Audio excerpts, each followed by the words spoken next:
Hello बच्चों, जैसे कि हमने मैथ के वीडियोस अपने डाले थे, तो उसी के बाद हम स्टार्ट करने जा रहे हैं अपने साइंस के टॉपिक्स। तो साइंस के टॉपिक्स में क्लास 10th का फिजिक्स का पहला चैप्टर लिया है जिसका नाम है इलेक्ट्रिसिटी। तो इलेक्ट्रिसिटी को हमें पढ़ना है कि इसमें कौन कौन से टॉपिक्स हैं और किस टाइप के क्वेश्चन पूछे जाते हैं। तो सबसे पहले हम स्टार्ट करते हैं इलेक्ट्रिसिटी को, चैप्टर को। तो चैप्टर में सबसे पहले हमें पढ़ना होता है चार्ज के बारे में। चार्ज के बारे में पढ़ना होता है कि चार्ज होता क्या है। तो चार्ज किसी भी मैटर की ऐसी प्रॉपर्टी होती है जिससे कोई भी बॉडी इलेक्ट्रिक या मैग्नेटिक फोर्स एक्सपीरियंस करती है। तो सबसे पहले हमें चार्ज की डेफिनेशन पढ़नी है कि charge is a property, charge is a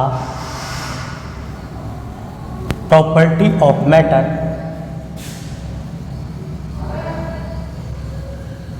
due to which body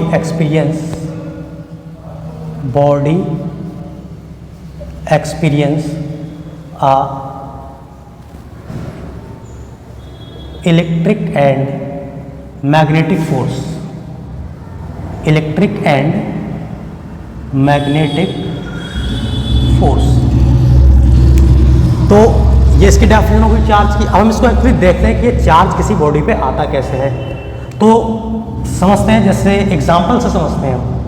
जैसे हम सोडियम एटम के बारे में पढ़ते हैं कि सोडियम एटम में 11 एटॉमिक नंबर होता है, तो उसमें 11 इलेक्ट्रॉन होते हैं और 11 होते हैं प्रोटॉन। तो हम पढ़ते हैं कि सोडियम एटम का इलेक्ट्रॉनिक कॉन्फ़िगरेशन 2,8,1 होता है। तो ये एक इलेक्ट्रॉन जब लॉस करता है, तो हमने देखा कि जब ये एक इलेक्ट्रॉन लॉस कर देता था, ये हमारे पास Na+ यानी कि कैटाइन फॉर्म करता है। तो इस कैटाइन में होता क्या है, पहले थे 11 इलेक्ट्रॉन न्यूट्रल एटम में, एक इलेक्ट्रॉन उसने लॉस करा, तब उसके पास बचे 10 इलेक्ट्रॉन्स और इसमें थे 11 प्रोटॉन। तो प्रोटॉन प्रेजेंट होते हैं न्यूक्लियस में, तो प्रोटॉन तो कम नहीं होते हैं एटम में, तो यहाँ पे ये 11 प्रोटॉन ही रहते हैं। तो इस तरह से हमने देखा कि यहाँ पे प्रोटॉन्स का नंबर हो गया ज़्यादा, तो बॉडी पे चार्ज कैसा आ जाएगा, पॉजिटिव चार्ज। तो इसको हम कैटाइन भी कहते हैं। तो इस तरह से किसी भी बॉडी पे पॉजिटिव चार्ज आता है। उसी तरह से हम नेगेटिव चार्ज का देखते हैं, नेगेटिव चार्ज कैसे अपीयर होता है बॉडी पे। क्लोरीन एटम का हम पढ़ते हैं कि 17 इलेक्ट्रॉन होते हैं इस पे और 17 प्रोटॉन है। ये किसमें है, न्यूट्रल एटम में, कि इलेक्ट्रॉन और प्रोटॉन दोनों बराबर होते हैं न्यूट्रल एटम में। जैसे ही क्लोरीन एटम का हमने पढ़ा है कि क्लोरीन एटम एक इलेक्ट्रॉन गेन करता है, तो पहले इसका इलेक्ट्रॉनिक कन्फिगरेशन 287 होता है। अब ये क्या करेगा, एक इलेक्ट्रॉन गेन कर लेगा, तो एक गेन करेगा तो एक इलेक्ट्रॉन इसमें ऐड हो जाएगा, तब इस पे हो जाएंगे 18 इलेक्ट्रॉन हो जाएंगे, लेकिन इस पे जो प्रोटॉन होंगे वो 17 के 17 ही रहेंगे। अब इस पे आ जाएगा नेगेटिव चार्ज। तो हमने यहाँ पे देखा कि अब यहाँ पे इलेक्ट्रॉन्स का नंबर बढ़ गया, तो यहाँ पे नेगेटिव चार्ज आ गया। तो जिस एटम पे जो पार्टिकल ज़्यादा होगा, अगर प्रोटॉन ज़्यादा है तो पॉजिटिव चार्ज, अगर इलेक्ट्रॉन ज़्यादा है तो उस पर नेगेटिव चार्ज आता है। तो किसी भी बॉडी पे इस तरह से हमारा चार्ज जो है वो अपीयर होता है। तो ये चार्ज की बात हो गई। अब हम इसके बारे में थोड़ी सी और जानते हैं चार्ज कि दो टाइप के चार्जेस होते हैं, two type of charge, two type of charges. इन दो टाइप के चार्जेस में हमने देखा कि एग्जाम्पल में अभी कि एक बॉडी पे आ रहा था पॉजिटिव चार्ज और एक आ रहा था नेगेटिव चार्ज। तो पहले हम देखते हैं पॉजिटिव चार्ज, पॉजिटिव चार्ज, और दूसरा हम देखते हैं यहाँ पे कौन सा चार्ज आता है बॉडी पे, नेगेटिव चार्ज। तो पॉजिटिव चार्ज में सबसे पहले हम देखते हैं कि पॉजिटिव चार्ज का बिहेवियर कैसा होता है। जैसे प्रोटॉन्स, इसके एग्जांपल्स देखें हम, तो प्रोटॉन जो होता है हमारे पास, प्रोटॉन, इस पे कैसा चार्ज होता है, पॉजिटिव चार्ज। अल्फा पार्टिकल पढ़ते हैं हम लोग कि अल्फा पार्टिकल क्या होता है, तो अल्फा पार्टिकल भी हमारे पास पॉजिटिव चार्ज ही होता है। और भी इसके बहुत सारे एग्जाम्पल्स होते हैं, कोई भी हमें दो लर्न कर रहे हैं एग्जाम में अगर पूछा जाए। ऐसे नेगेटिव चार्ज के अगर हम एग्जाम्पल देखते हैं, तो नेगेटिव चार्ज में आते हैं इलेक्ट्रॉन्स को लिख सकते हैं हम लोग कि इलेक्ट्रॉन्स जो होते हैं हमारे पास वो नेगेटिव चार्ज पार्टिकल्स होते हैं।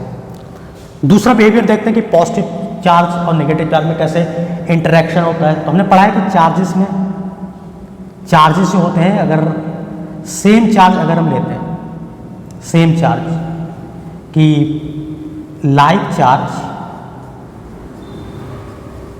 Charge repel each other, repel each other. Like का मतलब होता है यहाँ पे सेम चार्ज की। अगर हम सेम चार्जेस को पास पास में लाएंगे तो एक दूसरे को क्या करेंगे, रिपेल करेंगे।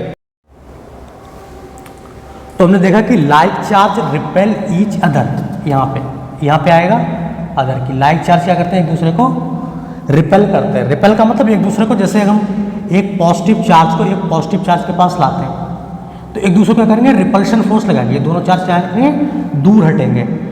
और इसी तरह से अगर हम नेगेटिव चार्ज को नेगेटिव चार्ज के पास में लाते हैं तो ये भी एक दूसरे को क्या करेंगे, रिपेल करेंगे। इसका दूसरी हम देखते हैं इसमें प्रॉपर्टी क्या होती है चार्ज में, कि अनलाइक चार्ज। अनलाइक का मतलब होता है कि डिफरेंट चार्ज अगर हम पास पास में आते हैं, unlike charge attract each other, attract each other. कि अगर हम अपोजिटली चार्ज पार्टिकल्स को पास पास में लाएंगे तब वो क्या करेंगे, एक दूसरे को अट्रैक्ट करेंगे। जैसे नेगेटिव चार्ज है, अगर हम पॉजिटिव के पास लाते हैं तो ये क्या करेगा, एक दूसरे को अट्रैक्ट करेगा। ऐसे अगर हम पॉजिटिव को नेगेटिव के पास में लाते हैं तो ये एक दूसरे को करेंगे, अट्रैक्ट करेंगे। बात दोनों सेम ही है, चाहे नेगेटिव को पॉजिटिव के पास लाओ, चाहे पॉजिटिव को हम नेगेटिव के पास में लाएं, तभी क्या करेंगे, एक दूसरे को अट्रैक्ट। मतलब अगर लाइक चार्जेस हैं तभी रिपेल करेंगे, और अगर अपोजिट चार्ज है तभी क्या करेंगे, एक दूसरे को अट्रैक्ट करेंगे। अब एग्जाम में यही कैसे पूछा जाएगा, एग्जाम में ये इस तरह से पूछा जाएगा कि अगर हम किसी इलेक्ट्रॉन्स को एक इलेक्ट्रॉन के पास लाते हैं, जैसे यहाँ पे कहेगा एक कोई पॉजिटिव चार्ज है और यहाँ पे प्रोटॉन है, इस तरह से लेते हैं इसको, कि अगर प्रोटॉन को इलेक्ट्रॉन के पास लाते हैं तब क्या होगा, रिपल्शन होगा कि अटैच। तो हमें पता होना चाहिए कि प्रोटॉन पे पॉजिटिव चार्ज होता है, इलेक्ट्रॉन पे नेगेटिव चार्ज होता है। तो जब अनलाइक चार्ज पास में लाते हैं तब एक दूसरे को क्या करते हैं, अट्रैक्ट करते हैं। वहाँ पे ये नहीं कहेगा कि प्रोटॉन पॉजिटिव चार्ज है, इलेक्ट्रॉन, ये हमें पता होना चाहिए, तब हम क्वेश्चन को आइडेंटिफाई कर पाएंगे। या अगर हम एक इलेक्ट्रॉन्स को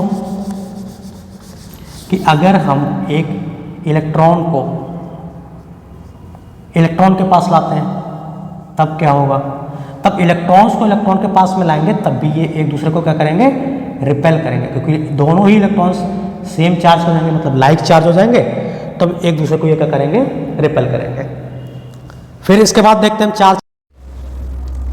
तो अब हम देखते हैं कि किसी बॉडी पे जो टोटल चार्ज होता है वो किस तरह से डिस्ट्रीब्यूट रहता है। तो फॉर्मूला होता है यहाँ पे टोटल चार्ज का किसी बॉडी पे, Q equals to N E. Q यहाँ पे क्या होता है, total charge on body, total charge on body जो हमारे पास होता है उसको हम Q से लिखते हैं। बुक्स में कहीं स्मॉल Q लिखा है, वो तो नोटेशन है, चाहे स्मॉल ले ले चाहे कैपिटल ले, वैसे कैपिटल Q लिया हमने। N होता है number of particles, number of charge particles, की बॉडी पे कितने पार्टिकल्स हैं। E होता है charge on one electron, E होता है चार्ज ऑन वन इलेक्ट्रॉन। इसकी जो वैल्यू होती है वो हमारे पास होती है 1.6 इंटू 10⁻⁻19। ये हमारे पास इलेक्ट्रॉन्स के चार्ज की वैल्यू होती है कि एक इलेक्ट्रॉन पे कितना चार्ज होता है, 1.6 10⁻⁻19 कूलम। इसी के साथ देखते हैं कि चार्ज की SI यूनिट क्या होती है हमारे पास। तो SI यूनिट जो हमारे पास चार्ज होती है वो होती है the SI unit of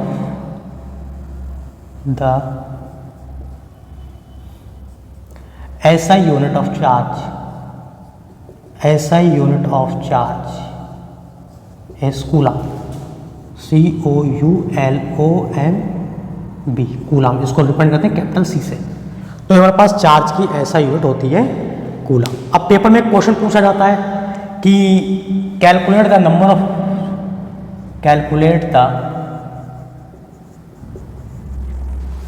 number of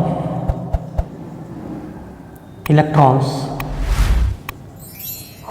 in one coulomb of charge, in one COULOMB, coulomb of charge.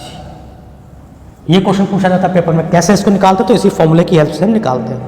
क्या कह रहा है यहाँ पे क्वेश्चन में कि वन कूलम यानी कि Q की वैल्यू, वन कूलम हमारे पास चार्ज गिवन है, नंबर ऑफ इलेक्ट्रॉन्स यानी कि नंबर ऑफ चार्ज पार्टिकल हमें N की वैल्यू यहाँ पे बतानी होती है, और E की वैल्यू कांस्टेंट होती है 1.6 इंटू 10⁻⁻19 कूलम। तो निकालते हैं इस फॉर्मूले को, Q equals to NE। Q हमारे पास है 1, N में फाइंड आउट करना, एक चार्ज पे इलेक्ट्रॉन 1.6 10 की पावर माइनस 19। इसको डिवाइड में लाते हैं, तो मल्टीप्लाई का फैक्टर है, इसको डिवाइड में लाएंगे, ये हो जाएगा यहाँ पे n। इसको कैलकुलेट कैसे करते हैं? हमने पढ़ा है कि नेगेटिव की पावर अगर ऊपर ले जाते हैं तो ये पॉजिटिव हो जाती है, मैथ का टॉपिक है वैसे तो ये n। अब 1.6 है नीचे, यहाँ से अगर हम 10 की पावर 19 है, अगर इससे हम 2 जीरो इधर लिख लें 100, और ये हो जाएगा 1.6, और तो यहाँ पे हो जाएगा ये 10 की पावर 2 लिखा तो 17 हो जाएगा। इसको डिवाइड करते हैं 100 से, 100 को डिवाइड करते हैं, या इसको थोड़ा सा और इजी बनाते हैं। कैसे करना है?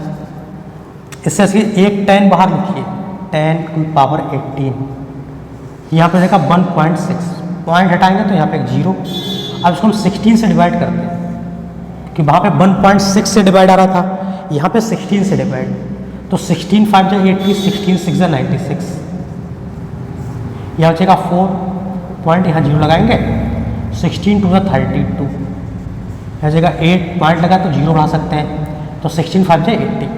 तो ये हमने देखा, ये हमारे पास निकल के आया 6.25 into 10 to the power 18 electrons. तो इस तरह से हम क्वेश्चन को सॉल्व करते हैं, क्योंकि ये क्वेश्चन देखा है मैंने कि एमसीक्यू में ज़्यादा पूछा गया है, तो आप इसको लर्न कर लीजिए कि 1 कूलम ऑफ चार्ज में 6.25 10 की पावर 18 इलेक्ट्रॉन्स होते हैं। क्योंकि एमसीक्यू में इतना सॉल्व करेंगे तो उसमें टाइम जाएगा, हाँ, लेकिन सॉल्व करना भी आना चाहिए, क्योंकि अगर 2 नंबर में क्वेश्चन पूछा जा रहा है तो हमें ऐसे करके सॉल्व करके वहाँ पे दिखाना है, हम डायरेक्ट वैल्यू नहीं लिख सकते हैं। तो अभी हमने देखा कि चार्ज पार्टिकल किस तरह से बिहेव करता है। अब इसके बाद हमें देखना है कि कंडक्टर और इंसुलेटर नया टॉपिक, इसमें छोटा सा टॉपिक है, कभी कभी इसमें क्वेश्चंस पूछ लिए जाते हैं। तो हम इलेक्ट्रिसिटी पढ़ रहे हैं, तो हमें कंडक्टर्स और इंसुलेटर के बारे में पता होना चाहिए क्या होते हैं कंडक्टर एंड इंसुलेटर्स। तो कंडक्टर ऐसे सब्सटेंस होते हैं जो इलेक्ट्रिसिटी को कंडक्ट करते हैं, कि द सब्सटेंस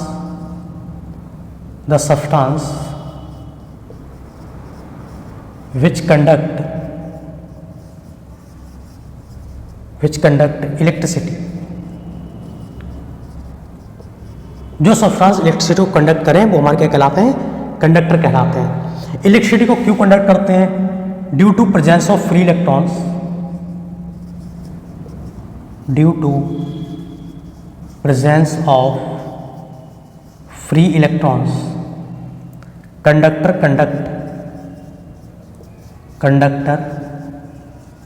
कंडक्ट इलेक्ट्रिसिटी।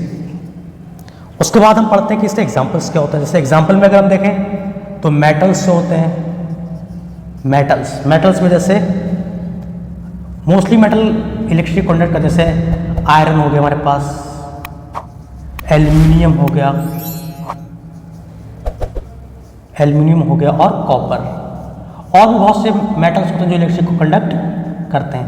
लेकिन मेटल के साथ साथ एक नॉन मेटल भी ऐसा होता है जो इलेक्ट्रिसिटी को कंडक्ट करता है। जैसे नॉन मेटल में अगर हम देखें, नॉन मेटल्स में जो हमारे पास ग्रेफाइट होता है, ग्रेफाइट वो इलेक्ट्रिसिटी का कंडक्टर है। तो हमें ये ध्यान रखना है एक्सेप्शन मेटल्स में कि एक नॉन मेटल ऐसा जो इलेक्ट्रिसिटी को कंडक्ट करता है। इसके बाद एक बात आती है कि यहाँ पे भी ये फ्री इलेक्ट्रॉन्स क्या होते हैं, तो इसको हम समझते हैं पहले। फ्री इलेक्ट्रॉन्स किसी भी मेटल में क्या होते हैं? जैसे कोई भी मेटल होता है हमारे पास, तो उसमें होता है न्यूक्लियस, और न्यूक्लियस के चारों तरफ होती है ऑर्बिट्स। तो ऑर्बिट्स में क्या प्रेजेंट होते हैं? इलेक्ट्रॉन्स होते हैं। तो बैलेंस सेल जो हमारे पास होती है, सबसे लास्ट सेल, उसमें इलेक्ट्रॉन्स हमारे पास जो होता है उसको हम कहते हैं ये बैलेंस इलेक्ट्रॉन होता है। और कोई भी ऐसा इलेक्ट्रॉन जिसका न्यूक्लियस से फोर्स ऑफ अट्रैक्शन बहुत कम होता है, यहाँ पे फिर समझते हैं, बैलेंस सेल का वो इलेक्ट्रॉन जिस पे न्यूक्लियस का फोर्स ऑफ अट्रैक्शन बहुत कम होता है, उस इलेक्ट्रॉन्स को हम लोग फ्री इलेक्ट्रॉन्स कहते हैं। तो देखा गया कि मेटल्स में ये फ्री इलेक्ट्रॉन्स प्रेजेंट रहता है, इसीलिए हमारे पास जो मेटल्स होते हैं वो इलेक्ट्रिसिटी को कंडक्ट करते हैं। इसी तरह से हम इंसुलेटर को देखते हैं। इंसुलेटर क्या होते हैं? इंसुलेटर जस्ट इसके अपोजिट, कि इंसुलेटर क्या होता है हमारे पास कि the substance which do not conduct electricity, do not conduct electricity. तो ऐसे सब्सटेंस जो इलेक्ट्रिक कंडक्ट ना करें उनको हम इंसुलेटर कहते हैं। तो इसमें क्या होता है, absence of free electrons, absence of free electrons,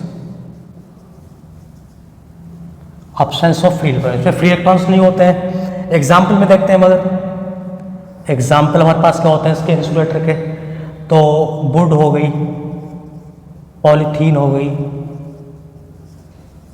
plastics हो गई, प्लास्टिक्स और रबर एक्सेट्रा, और भी बहुत सारे एग्जाम्पल्स होते हैं। तो इस तरह से हमें कंडक्टर और इंसुलेटर के बारे में थोड़ा नॉलेज होना चाहिए यहाँ पे, कि कंडक्टर ऐसे सब्सटेंस है जो इलेक्ट्रिक कंडक्ट करें, इंसुलेटर ऐसे सब्सटेंस जो इलेक्ट्रिक कंडक्ट ना करें। कंडक्ट क्यों करते हैं, due to presence of fluid, ये इंपॉर्टेंट है, पेपर में पूछा भी गया है कई बार कि वाई कंडक्टर्स कंडक्ट इलेक्ट्रिसिटी, तो बताना है due to presence of free electrons. इसमें फ्री इलेक्ट्रॉन्स नहीं होते हैं, तो ये एब्सेंस ऑफ फ्री इलेक्ट्रॉन्स, और इसके हमें एग्जाम्पल्स भी याद होने चाहिए। तो इसके बाद हम देखते हैं नेक्स्ट टॉपिक नेक्स्ट वीडियो में।